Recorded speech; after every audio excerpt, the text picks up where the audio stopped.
Alright, for some reason my camera keeps shutting off. So I had to fix my camera. But alright, we back, right? We back in it, right? It's Satan, right? You know, some reason they keep cutting off, but we back in it. But this is I was in Malachi, right? I'm reading the 4th verse. It says Malachi chapter 1, verse 4. Whereas Edom said, we are impoverished, but we will return and build the desolate places. So Esau, Edom said that with pride. He said it with pride, man. You got to keep that in mind. He said it with pride. Since the Heavenly Father destroyed him concerning and cursed him concerning natural resources and economics, he said, look, I'm gonna return and build the desolate places. You see? So here we go. It says, but thus saith the Lord of hosts, they shall build, but I will throw down, and they shall call them the border of wickedness, and the people against whom the Lord have indignation forever. Indignation goes into righteous anger. So Edom said, look, they was going to build, but it wasn't going to be in Petra because they didn't have no resources, right? So they were going to have to stretch out according to prophecy. And what you see today in 2026, Edom got the resources in his hand. You see? So the Heavenly Father say, look, they're going to build, but I'm going to throw down. That's going to come to pass, okay? And he going to use Edom blessing, which is his sword on the left-hand side, which is thermonuclear bomb, and Yahweh Shai going to come back and take the earth and put the Israelites back on top. That's what it's going to be. You see? So the Heavenly Father said, look, he's going to throw down. So what you're seeing concerning how America is gathering the resources, how Adam gutter rats over there, and Israel got resources, how Russia got resources, how these Edomites got resources. The Heavenly Father and the Son gonna take it all. They ain't gonna have it, okay? It's gonna get taken from them, man. Yahweh Shai is gonna take everything from them. They ain't gonna take the planet from them. But right now, they got the earth in their hand, right? The earth is given to the hands of the wicked, so they got the resources. But that's how Edom was gonna have to live to sustain himself, man. He's gonna have to live by the sword because he wasn't blessed with the resources. He was gonna have to take it, right? He was gonna have to sustain himself. He was gonna have to sustain himself with the sword, right?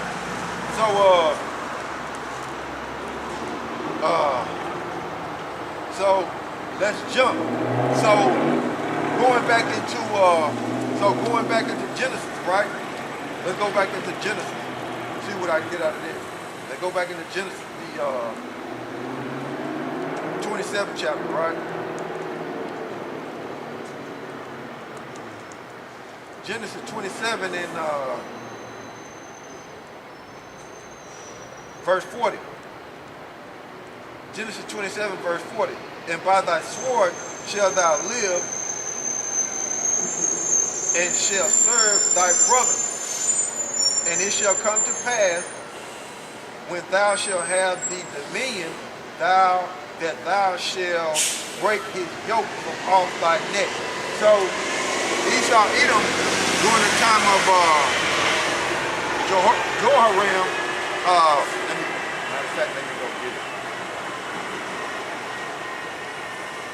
This is 2 Kings, right? 2 Kings, I think it's 2 Kings. 2 Kings, the 8th chapter.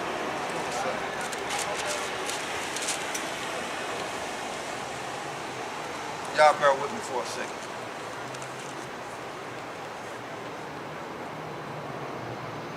Second Kings, the 8th chapter. In verse, let me see.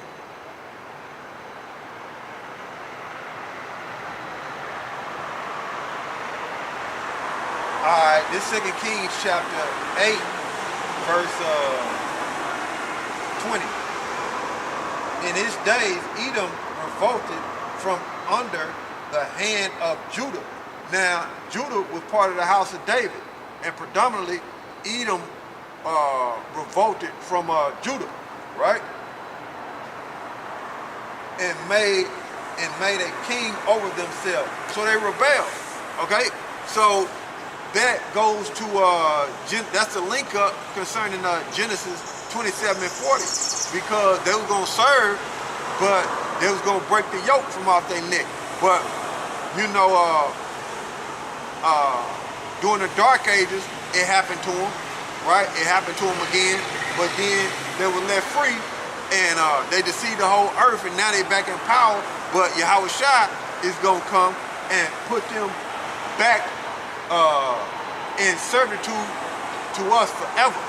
And after 1,000 years, they're gonna get wiped out, pursuant to Obadiah, the 18th verse, right on down. So they eventually gonna get wiped out, but they're gonna have to go back in slavery up under us. But it did happen concerning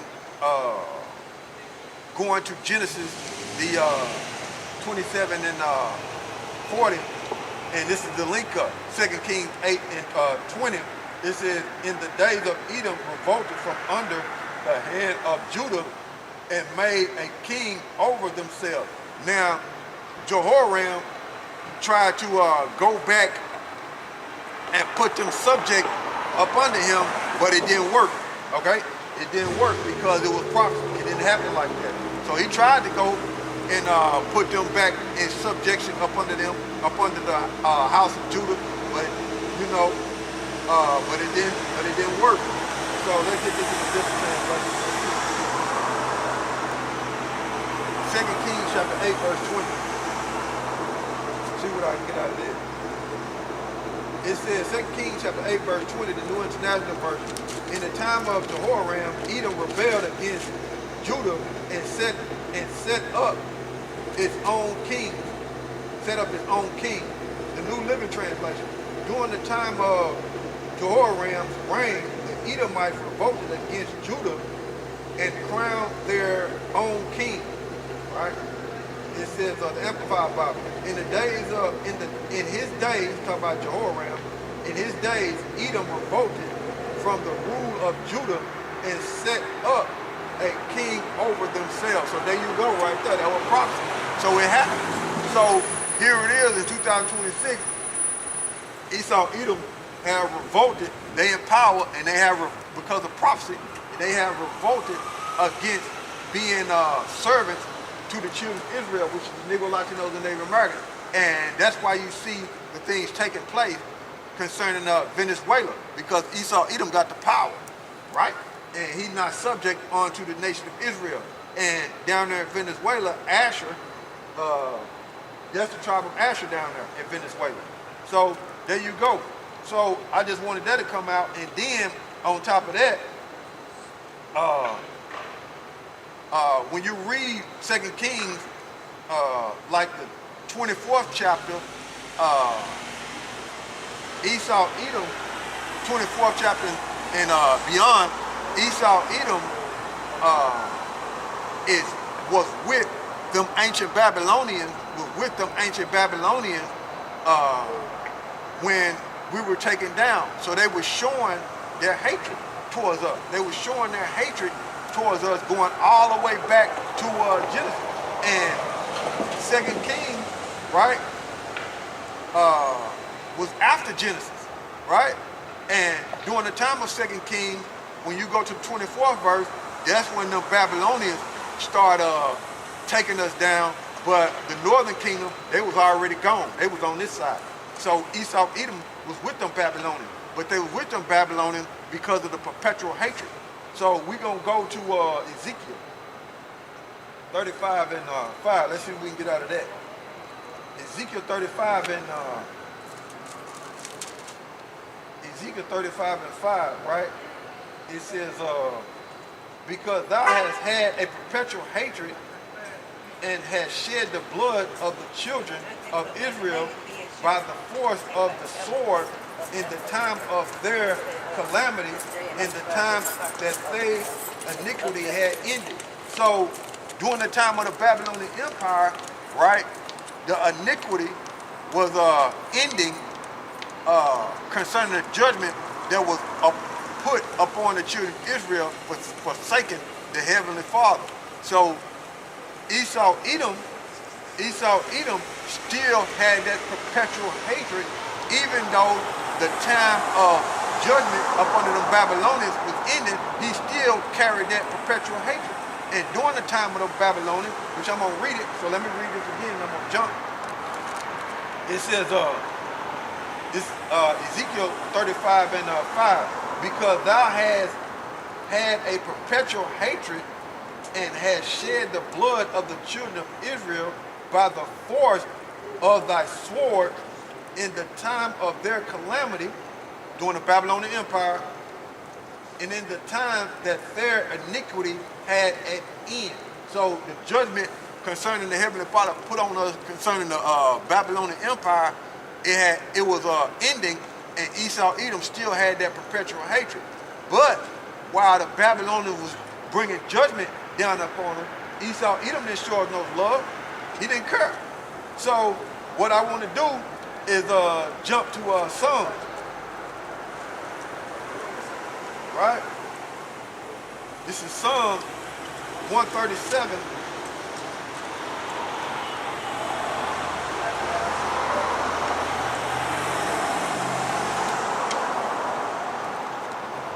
Right?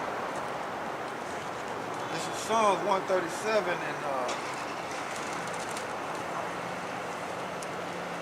my page is sticky. Y'all bear with me for a second. My page is sticky.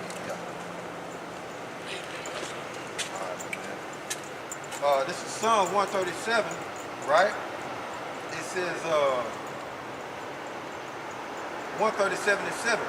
Remember, O Lord, the children of Edom in the day of Jerusalem. What was the day of Jerusalem? When the Babylonians came in, right? And the judgment came down upon them, right? Who said, raise it, even to the foundation thereof. So they had that hatred for us as a nation of people, going all the way back to Genesis. Going all the way back to Genesis, man.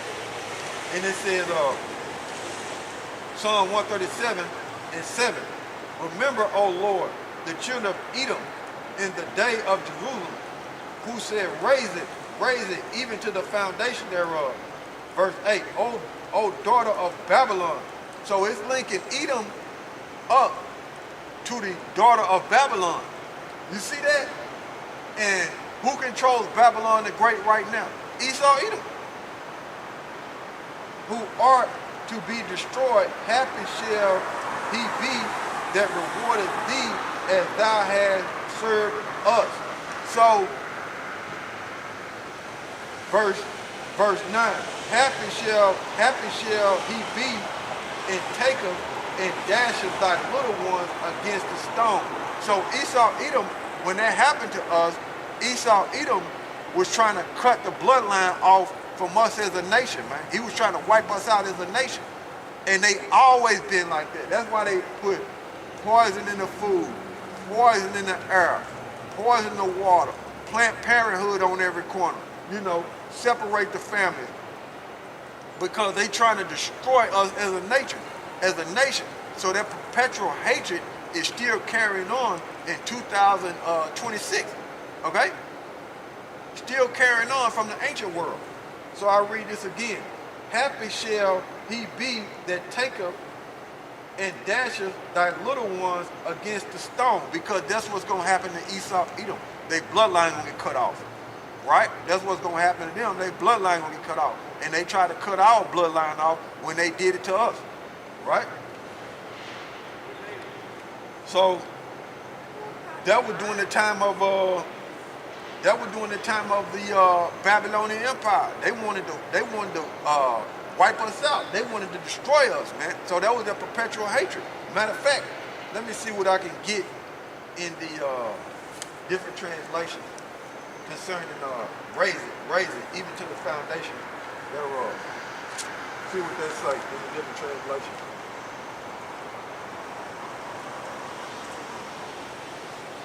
Psalms 137 and 7.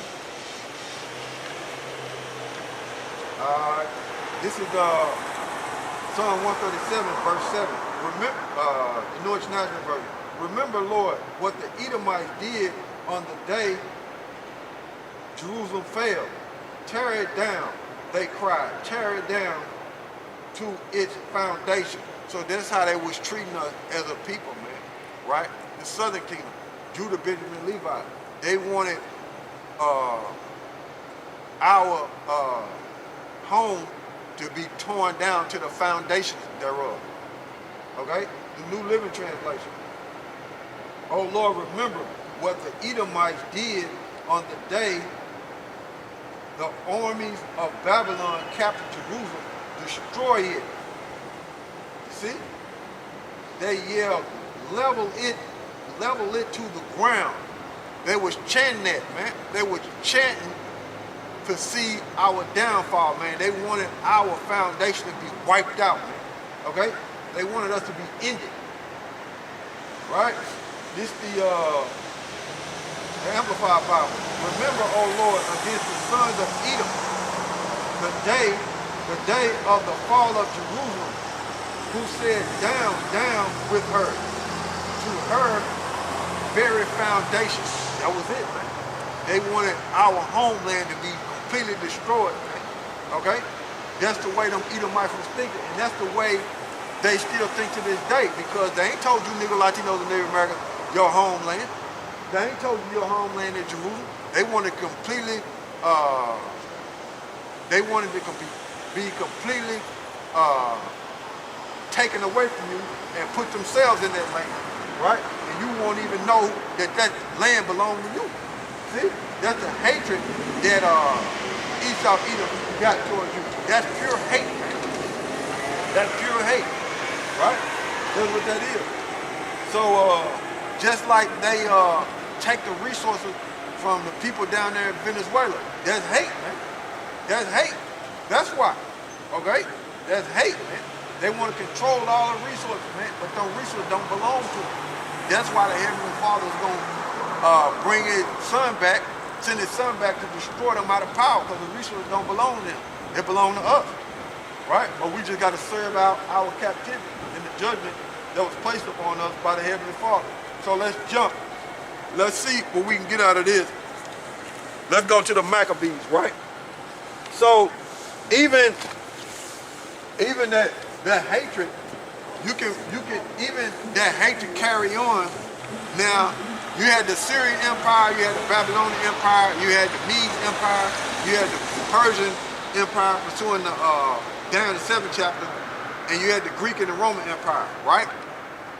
And during the Persian Empire, that hatred carried on concerning Haman. Haman was trying to kill us. That's why we got the high holy day Purim, because Haman was trying to kill us, and the Heavenly Father delivered us from Haman, which was an Edomite. And you can read the history on that concerning Haman and how Esther told the Persian king about the plots of Haman. So that hatred was still carrying on through the Persian Empire when we were subject up under them. So it was in the Babylonian Empire and it was in the Persian Empire. So that hatred carried on. So what I'm finna do is go to the Greek Empire.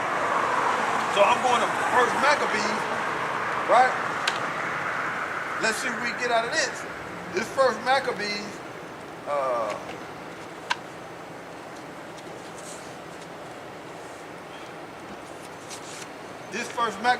chapter 1, verse 1.